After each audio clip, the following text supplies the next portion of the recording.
I'm Robert Stevens. I'm a Professor of Computer Science at the School of Computer Science at the University of Manchester. I like open access because I like as many people as possible to be able to get hold of my research publications. So there's quite a lot of good evidence that open access publications are read more and cited more, which is the sort of self-interest argument, but just in principle that as many people as possible, not only in this country but around the world, can gain access to as much of the knowledge and data that people are generating is just a good thing. Open access can be entirely free because there are two main modes of open access.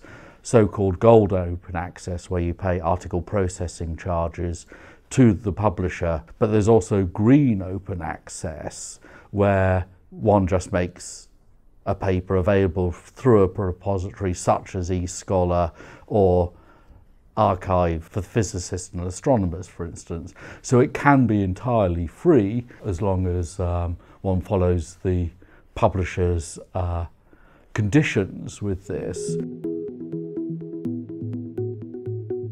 So there is something of a perception, sometimes promoted by publishers and others, that open access journals are of lower quality. And certainly given the green route that most traditional journals will allow green open access, there's just a fundamental contradiction there that can't work. But just as in any both traditional and open access publishing, there is a range of quality. But being open access doesn't mean that things are of low quality per se. I mean, obviously a lot of open access journals are new journals, and anything new has to develop a track record. It comes down to academic judgment. We should be, as academics, should be able to choose our journals on the quality that we see.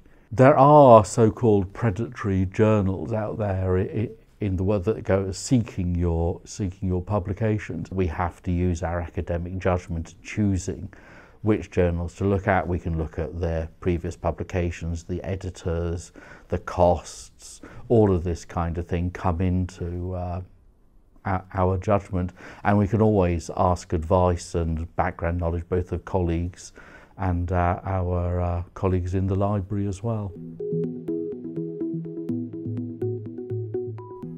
We are funded to do our research by public bodies, and the research we do should be a public good. And when we write our papers, these similarly should be owned essentially by the public or by the people that wrote the publication. So handing over the copyright to someone else to make money out of it seems like a bad deal to me, and retaining the license so that people can use it freely, particularly as long as they give the appropriate attribution, seems like the right deal to me. If you have any questions about open access, the university's library team will help you, and the information on how to contact them is easily found on the website.